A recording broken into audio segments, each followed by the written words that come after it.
नमस्कार। NPS study centre में आपका स्वागत है। आज से हम आपके लिए ज्योग्राफी का सीरीज लेके आए हैं, जो कि पूरे ज्योग्राफी को शुरुआत से लेकर अंत तक ख़त्म कर देंगे। ठीक है, वो भी यह सीरीज बहुत ही लंबा चलेगा, तो सब्र बना कर चलें। और साथ ही साथ ये मैं ज्योग्राफी सिर्फ एमसीक्यू के तहत ले चलूँगा। एमसीक्यू जैसे सौरमंडल हुआ, उसके बाद पृथ्वी के आंतरिक भाग हुआ, इस तरह से अभी मैं सौरमंडल का भाग लेके आया हूँ शुरुआत से, क्योंकि शुरुआत यहीं से होगा, सौरमंडल से। ठीक है, उसके आगे मैं धीरे धीरे ज्योग्राफी को सारा बेसिक ख़त्म कर दूंगा आपके लिए। उसके बाद मैं आपके लिए मैप इंडिया का और वर्ल्ड का भी मैप लेके आऊँगा। ठीक है, तब तक स्टार्ट करते हैं ज्योग्राफी को हम लोग किससे। तो स्टार्ट करते हैं हम लोग सौरमंडल से। ठीक है, सौरमंडल कहलाता क्या है, पहले ये समझना की जरूरत है। सौरमंडल कहलाता है जो हमारे जो पृथ्वी है, मतलब जो हमारे सूर्य है, सूर्य के चारों ओर जितने भी चक्कर लगा रहे हैं वो सौरमंडल कहलाते हैं। मतलब जैसे कि सूर्य के जो चक्कर लगा रहे हैं, टोटल 8 ग्रह लगा रहे हैं, उनके अलावा उनके भी ग्रह या उसको बोलते हैं उपग्रह लगा रहे चक्कर। ठीक है, जैसे कि सूर्य को 8 चक्कर कुल लगा रहे हैं। पहला बुध, दूसरा शुक्र, तीसरा पृथ्वी, चौथा मंगल, पाँचवा आपका हो गया जुपिटर या बृहस्पति ग्रह, उसके बाद छठा हो गया आपका शनि, सातवां हो गया अरुण और आठवां हो गया आपका वरुण। एक और ग्रह था प्लूटो, जो कि उसे वो भी ग्रह था, लेकिन वो एक रास्ता अभी भी चक्कर लगा रहा है सूर्य का, लेकिन वह जिस लाइन में चक्कर लगाना चाहिए था उस लाइन में वो चक्कर नहीं लगा रहा है, जिस कारण से साइंटिस्ट ने उसे ग्रह नहीं माना है। ठीक है, चलिए अब शुरू करते हैं इसे हम।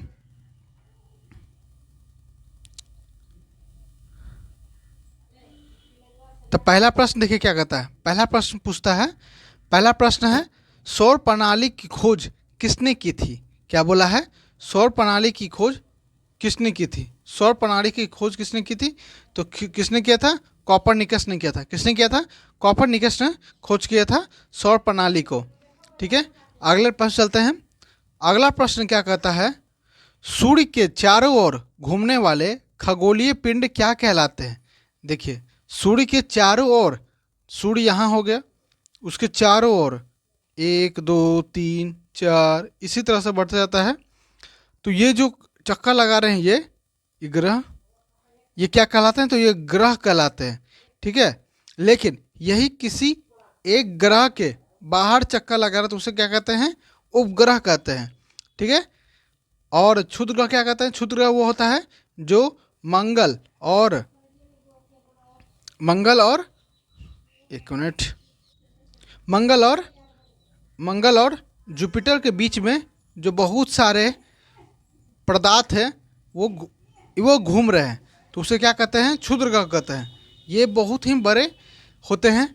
ये एक समय जब गिरा था तो उस समय डायनासोर का अंत हो चुका था एक गिरने के कारण, लेकिन अभी उसके बाद सबसे बड़ा खगोलीय जो है ये क्षुद्र ग्रह जो है अभी तक गिरा नहीं है। क्यों, क्योंकि इसका सबसे बड़ा रीज़न है जुपिटर का।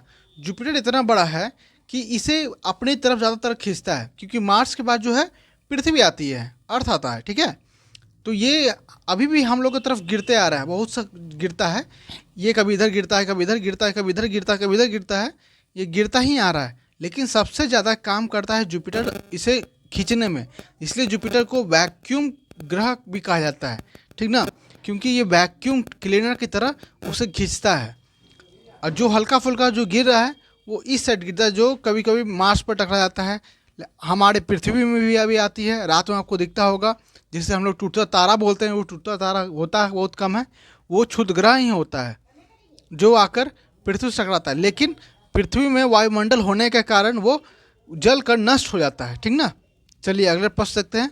तो इसका आंसर क्या हो गया, घूमने वाले को पिंड क्या कहते हैं, तो उसे कहते हैं ग्रह कहते हैं। क्या कहते हैं, ग्रह कहते हैं। अगला प्रश्न क्या है, अगला प्रश्न पूछा है किस ग्रह के चारों ओर परिक्रमा करने वाले छोटे आकाशीय पिंड को क्या कहते हैं। मैंने अभी क्या कहा आपको, जो सूर्य का चक्कर लगाए उसे ग्रह, और जो ग्रह का चक्कर लगाए उसे उपग्रह। तो क्या कहलाएगा, ये उपग्रह कहलाएगा। ठीक है, क्या कहलाएगा, तो वो उपग्रह कहलाएगा। ठीक है, मैंने क्या कहा था आपको, जो ग्रह का चक्कर लगाए उसे उपग्रह कहते हैं।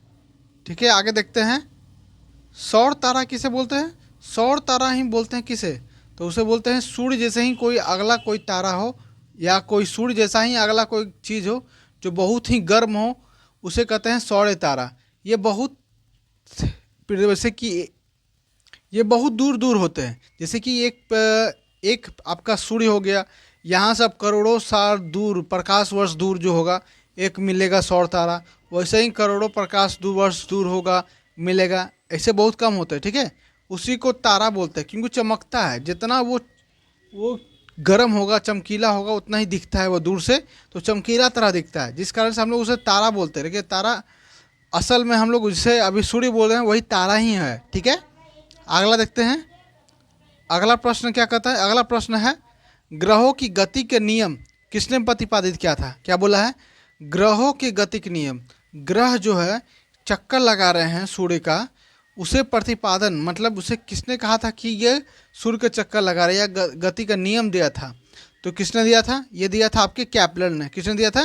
कैप्लर ने कहा था कि ग्रह जो है एक गति में घूमती है। किसकी गति में घूमती है? एक ग्रह एक गति में घूमती है, एक लाइन में ही घूमती है सिर्फ। ठीक है, आगे देखते हैं।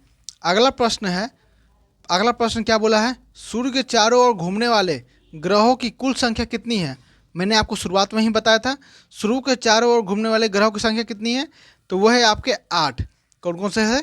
मैंने बोला था आपको बुध, बुध के बाद चलिए एक एक लाइन लेते हैं सिर्फ इसका, जैसे बुध, बुध के बाद हो गया आपका शुक्र, शुक्र, उसके बाद हो गया पृथ्वी, पृथ्वी के बाद हो गया मंगल, उसके बाद हो गया आपका गुरु, गुरु या बृहस्पति, बृहस्पति लिखते हैं सबसे अच्छा, बृहस्पति, बृहस्पति के बाद हो गया आपका शनि, शनि, शनि के बाद हो गया आपका अरुण, उसके बाद हो गया आपका वरुण। ठीक है, चलिए आगे प्रश्न चलते हैं।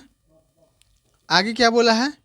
सूर्य की बढ़ती दूरी के अनुसार ग्रहों के निम्न में से कौन सा क्रम जो है सही है?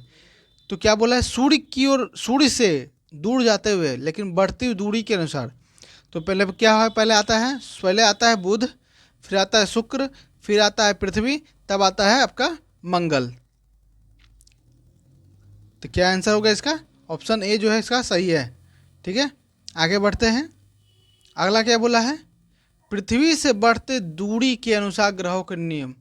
पृथ्वी से बोला है। ठीक है, अपने अर्थ से बोला है कि अर्थ से दूरी बढ़ते हुए कौन कौन जाता है? तो इसमें से कौन कौन है? पहले पृथ्वी के सबसे नज़दीक कौन है? आपका शुक्र नज़दीक है, उसके बाद जो है आपका मंगल नज़दीक है, उसके बाद आपका बुध नज़दीक है, उसके बाद आपका बृहस्पति नज़दीक है। तो क्या क्या मैंने बोला? पहले आपका शुक्र, मंगल, तब बुध, तब बृहस्पति। ठीक है, अगले प्रश्न चलते हैं। अगला प्रश्न क्या कहता है? अगला प्रश्न कहता है आकार के अनुसार सौरमंडल में ग्रहों के अवरोही क्रम में, मतलब घटते क्रम में, मतलब सबसे बड़ा, उसके बाद उससे छोटा, उससे छोटा, उससे छोटा। ठीक है, तो क्या बोला है? आकार के अनुसार सौरमंडल के ग्रह के अवरोही क्रम में, मतलब घटते क्रम में, डिक्रीजिंग ऑर्डर जिसे इंग्लिश में बोलते हैं। तो कौन कौन सा होता है? पहले आपका पड़ता है बृहस्पति, तब आता है शनि, तब है अरुण, तब वरुण, फिर पृथ्वी, तब शुक्र, तब मंगल, तब है आपका लास्ट में पड़ता है बुध। बुध सबसे छोटा और बृहस्पति सबसे ज़्यादा। ठीक है, तो इसका ऑप्शन ए जो है सही है। आगे बढ़ते हैं। अगला प्रश्न क्या कहता है? निम्नलिखित में से कौन सौरमंडल का भाग नहीं है? क्या बोला है? निम्न में से कौन जो है सौरमंडल का भाग नहीं है? तो देखिए, क्षुध ग्रह है जो मैंने आपको बताया था, मंगल और बृहस्पति के बीच में पड़ता है क्षुध ग्रह। धूमकेतु भी है, धूमकेतु भी पड़ता है आपका जो चक्कर लगाता है, ग्रह भी है जो चक्कर लगाता है, ये सब सौरमंडल के अंदर आता है। लेकिन निहारिका जो है ये सौरमंडल के अंदर नहीं आता है। निहारिका खुद ही एक अलग तरह का ऐसा बना होता है जिसमें खुद का ही एक बहुत सारा तारा होता है, उस तारे के फिर अंदर बहुत सारे रहते हैं, ग्रह रहते हैं इस तरह के। ठीक है, तो उसे निहारिका बोलते हैं। चलिए आगे बढ़ते हैं। अगला प्रश्न क्या है? अगला प्रश्न है तारामंडल क्या है? क्या बोला है? तारामंडल जो है क्या है? तो तारामंडल क्या है? एक ऐसे तारों की आकाश में एक विशेष आकृति जो पृथ्वी से समदूरस्थ नहीं हो सकते। तारामंडल क्या है? तारामंडल क्या है? तो वो एक ऐसा तारा कि जो कि आकाश में एक विशेष आकृति जो पृथ्वी से समदुरुस्त मतलब एक जैसा नहीं हो सकता, वही तारा मंडल कहलाता है। ठीक है, आगे बढ़ते हैं। अगला प्रश्न क्या कहता है, सूर्य सदैव पूर्व में निकलता है, क्योंकि सूर्य सदैव पूर्व में निकलता है क्यों? क्योंकि जो पृथ्वी जो है, सॉरी माफ कीजिएगा, पृथ्वी जो है पश्चिम से पूर्व की ओर घूमती है, क्योंकि पृथ्वी जो ही है ना वो पश्चिम से पूर्व की ओर घूमती है, जिस कारण से सूर्य जो है हमें पूरब की ओर उगते हुए दिखाई देता है। ठीक है, आगे चलते हैं। अगला क्या बोला है, अगला प्रश्न है आपका, नॉर्वे में अर्धरात्रि के समय सूर्य कब दिखाई देता है? क्या बोला है, नॉर्वे में अर्धरात्रि के मतलब रात में सूर्य कब दिखाई देता है?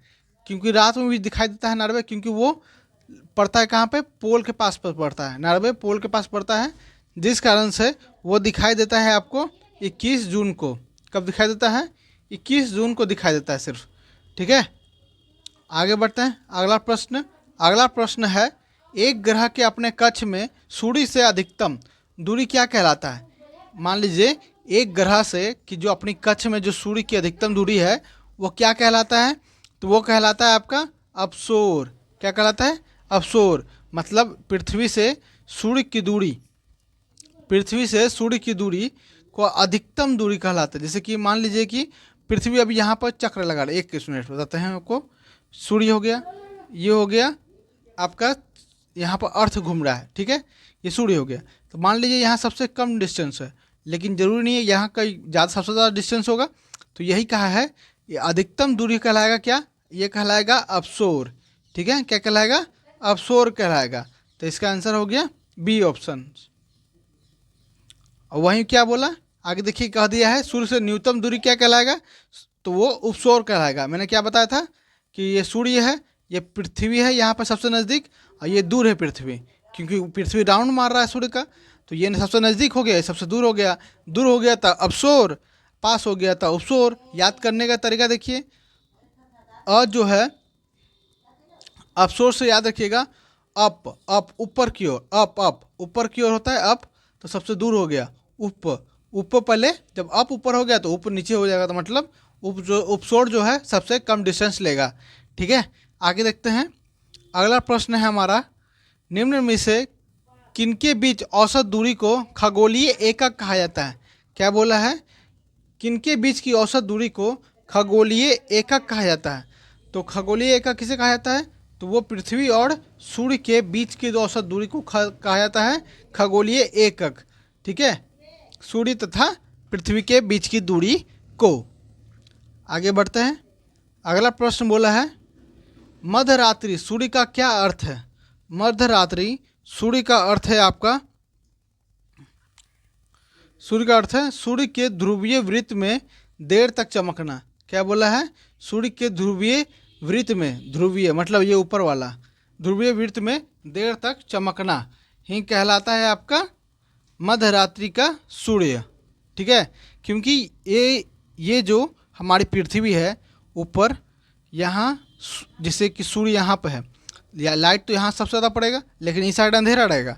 लेकिन यहाँ जो है ऑल टाइम कभी रात हो ही नहीं सकती, यहाँ पे शाम तक होते हुए फिर वापस सूर्य दिखने लगती है। ठीक है, आगे बढ़ते हैं। अगला प्रश्न है हमारा, मध्यरात्रि का सूर्य किस क्षेत्र में दिखाई देता है? क्या बोला है? मध्यरात्रि का सूर्य जो है किस क्षेत्र में दिखाई देता है? तो वो दिखाई देता है आपका आर्कटिक क्षेत्र में। आर्कटिक क्षेत्र, अभी मैंने क्या बताया, पृथ्वी है, यहाँ का जो ध्रुव है इसको बोलते हैं आर्कटिक क्षेत्र। यहीं पे जो है सूर्य से जो दिखता है, यहाँ मध्य रात में आपको सूर्य दिखाई दे सकती है। ठीक है, जैसे कि आपका अलास्का हो गया, ग्रीनलैंड हो गया, नॉर्वे हो गया, स्वीडन हो गया, ठीक है, रसिया का सबसे ऊपर वाला पार्ट हो गया, ये सब में आपको दिखाई दे देगा। आगे बढ़ते हैं। अगला प्रश्न है, सूर्य में काला धब्बा क्या है? क्या बोला है? सूर्य में काला धब्बा क्या है? तो ये सूर्य में वो धब्बे क्या कहलाते हैं? सूर्य के वो जो धब्बे क्या कहलाते हैं? वो धब्बे कहलाते हैं वे स्थान है जो प्रकाश को उत्सर्जित करने में असमर्थ है। मतलब यहाँ लाइट जो है ना सही से नहीं, या गर्म सही से नहीं है यहाँ पर लाइट, ठीक ना, इसीलिए उसे कहते हैं काला धब्बा, सूर्य का काला धब्बा। आगे बढ़ते हैं अगले प्रश्न की ओर। अगला प्रश्न है, सूर्य के रासायनिक मिश्रण में हाइड्रोजन का प्रतिशत कितना होता है? सूर्य में जो रासायनिक मिश्रण होता है उसमें हाइड्रोजन का प्रतिशत कितना होता है? तो उसमें टोटल होता है 71%। 71% जो है हाइड्रोजन होता है। कितना? 71%। सबसे ज़्यादा होता है हाइड्रोजन। कितना? 71%। आगे बढ़ते हैं। अगला प्रश्न है, निम्नलिखित में से कौन सा तारा है? इनमें से कौन सा तारा है? तो कौन सा तारा है? चंद्रमा आपका उपग्रह होता है, शुक्र जो है आपका ग्रह होता है, पृथ्वी जो है ग्रह होता है, सूर्य जो है आपका तारा है। मैंने आपको शुरुआत में ही बताया था कि सूर्य एक तरह का तारा ही है, लेकिन हम लोगों ने उसे नाम सूर्य दे दिया है क्योंकि यह दूर अगर रहेगा, दूर से अगर जो दिखाई देता है तारा हमें, वो सूर्य की तरह ही होता है क्योंकि वो तारा होता है। ठीक है, आगे बढ़ते हैं। हमारा अगला प्रश्न है, सौर पृष्ठ पर लगभग कितने तापमान होते हैं? सौर के जो पृष्ठ होते हैं, मतलब सबसे ऊपरी परत, जो सबसे ऊपरी परत होता है सूर्य का, तो उसका कितना लगभग तापमान होता है? तो 6000 डिग्री सेल्सियस होता है। कितना होता है? 6000 डिग्री सेल्सियस होता है। सबसे ऊपर की बात करें, अंदर जाएंगे तो आपका डिग्री जो है बढ़ते जाएगा। ठीक है, अगला प्रश्न चलते हैं। अगला प्रश्न है हमारा, सूर्य की सतह पर हाइड्रोजन के अलावा दूसरा कौन सा तत्व जो है बहुतायात, मतलब बहुत ज़्यादा ही पाया जाता है? तो वो कौन सा होता है आपका? वो होता है आपका हीलियम। कौन सा होता है? हीलियम होता है, जो हाइड्रोजन के बाद पाया जाता है। आगे बढ़ते हैं। अगला प्रश्न है, सूर्य प्रकाश धरती पर पहुंचने में कितने मिनट लेता है? तो ये कितने मिनट लेता है? 8.3 या 8.2 रहेगा, तो यही होगा। ठीक है, सूर्य प्रकाश धरती पहुंचने में 8 मिनट 30 सेकेंड या 20 सेकेंड तक लेता है। ठीक है, अगले प्रश्न चलते हैं। अगला प्रश्न है हमारा, सूर्य का सबसे पास कौन सा ग्रह है? सूर्य के सबसे पास कौन सा ग्रह है? तो वह है आपका बुध। कौन सा है? बुध है। बुध है, उसके बाद आपका शुक्र, तब है पृथ्वी। तो सबसे नज़दीक कौन सा हुआ? बुध हुआ। बुध नक्षत्र में एक वर्ष में दिनों की संख्या कितनी होती है? बुध के नक्षत्र में, मतलब बुध की जो होती है, एक वर्ष में कितने दिनों की संख्या होती है? तो उसका होता है आपका 88 दिन का। कितना? 88 दिन का होता है। 88 दिन में वो पूरे एक राउंड मार देता है। ठीक ना, ये सूर्य है, बुध है, तो 88 दिन में पूरा अपना एक राउंड मार देता है। लेकिन हमारी पृथ्वी जो है 365 दिन लेती है। कितनी? 365 दिन। आगे बढ़ते हैं। अगला प्रश्न क्या कहता है? अगला प्रश्न कहता है, निम्नलिखित में से कौन से ग्रहों के चारों ओर घूमने वाले उपग्रह नहीं हैं? कौन सा, क्या बोला है? ग्रह के चारों ओर घूमने वाले उपग्रह नहीं है, मतलब वो ग्रह होंगे, ग्रह के बाद ही जो होंगे वो उपग्रह होंगे। ठीक है, तो इसके कौन से नहीं है जिसके नहीं घूमते उपग्रह? तो उसके है बुध के। मंगल के 2 घूमते हैं, बृहस्पति का भी लगभग 81 है, शनि का भी लगभग 81 या 82 चलता है। ठीक है, आगे पीछे इसका होते रहता है। लेकिन बुध और शुक्र के पास एक भी ग्रह नहीं है। अगला प्रश्न चलते हैं। अगला प्रश्न क्या है, किस ग्रह में चंद्रमा की तरह कलाएं होती है? क्या बोला है? किस ग्रह में चंद्रमा की तरह कलाएं होती हैं? तो किसके होते हैं? ये होते हैं आपके बुध और शुक्र के। शुक्र के भी ऐसा ही होता है जैसा चंद्रमा की तरह कलाएं होती हैं। ठीक है, आगे बढ़ते हैं। अगला प्रश्न क्या है? अगला प्रश्न है, कौन सा ग्रह सूर्य के चक्कर सबसे कम समय में लगाता है? तो सबसे कम समय कौन लगाता है? बुध। अभी मैंने क्या कहा, इसने 88 दिन में ही ये चक्कर लगा देता है सूर्य का। आगे बढ़ते हैं। अगला है, सबसे तीव्र गति से सूर्य का चक्कर लगाने वाला ग्रह कौन सा है? तो सबसे तेज ग्रह कौन लगाता है? तो वो बुध लगाता है। कौन लगाता है? बुध लगाता है। ठीक है, आगे बढ़ो। आगे बढ़ते हैं। निम्नलिखित किस ग्रह का परिभ्रमण गति सबसे अधिक है? तो किसका सबसे अधिक है? तो वो आपका बुध का ही है। क्या बोला है? ग्रह के परिभ्रमण जो है सबसे तेज किसका है? बुध का है। ठीक है, आगे बढ़ते हैं। अगला क्या बोला है, निम्नलिखित में से किस ग्रह का अक्षीय झुकाव सबसे अधिक है? तो झुकाव सबसे अधिक किसका है? तो वो है आपका शनि का। शनि जो है लगभग बहुत सा सबसे नीचे झुका हुआ है। ठीक है, शनि जो है अक्षीय झुकाव पर सबसे अधिक झुका हुआ है। ठीक है, आगे क्या है, चंद्रमा के सदृश दिखाई देने वाला ग्रह कौन सा है? चंद्रमा के सदृश मतलब चंद्रमा जैसा दिखाई देने वाला कौन सा ग्रह है, तो वह है आपका शुक्र। शुक्र जो है चंद्रमा की तरह दिखाई देने वाला ग्रह है। ठीक है, आगे बढ़ते हैं। अगला प्रश्न क्या कहता है? अगला प्रश्न है सौरमंडल का कौन सा ग्रह लगभग पृथ्वी जितना बड़ा होता है? सौरमंडल का वह कौन ग्रह है जो पृथ्वी की तरह ही उतना ही बड़ा है? तो वो कौन सा है? आपका शुक्र है। कौन सा है? शुक्र जो है यह पृथ्वी के जैसा बड़ा मतलब कि आकार का उतना ही बड़ा है। पृथ्वी का जुड़वा बहन भी कहा जाता है शुक्र को। ठीक है, भोर का तारा शुक्र, सांझ का तारा शुक्र, सब शुक्र ही कहलाता है। ठीक है, आगे बढ़ते हैं। आगे क्या है? निम्नलिखित में से किस ग्रह को पृथ्वी का बहन कहा जाता है? ये भी शुक्र को कहा जाता है। किसे कहा जाता है? पृथ्वी के बहन शुक्र को कहा जाता है। ठीक है, अगले प्रश्न चलते हैं। अगला प्रश्न क्या बोला है? देखिए, मैंने अभी आपको बताया था शाम का तारा या भोर का तारा सबका शुक्र होता है। पृथ्वी का शाम का तारा या भोर का तारा शुक्र ग्रह। लास्ट प्रश्न में चलते हैं। हमारा लास्ट प्रश्न क्या कहता है? सबसे चमकीला ग्रह कौन सा है? सबसे चमकीला ग्रह भी हमारा शुक्र है। शुक्र जो है सबसे चमकीला ग्रह है। ठीक है, तो आज यहीं दे देते हैं पार्ट 1 को। आगे मैं अगला पार्ट 2 भी लाऊंगा। धीरे धीरे इसे सौरमंडल को ख़त्म कर दूंगा। उसके बाद फिर पृथ्वी के आंतरिक भाग में चलूँगा। एक एक करके मैं इस सीरीज को, पूरे ज्योग्राफी को अच्छे से आपके लिए ख़त्म कर दूंगा। ठीक है, जो आपके लिए किसी भी एग्जाम के पॉइंट ऑफ व्यू से बहुत ही इंपॉर्टेंट माना जाता है। ठीक है, तो मिलते हैं अगले नेक्स्ट वीडियो में। धन्यवाद।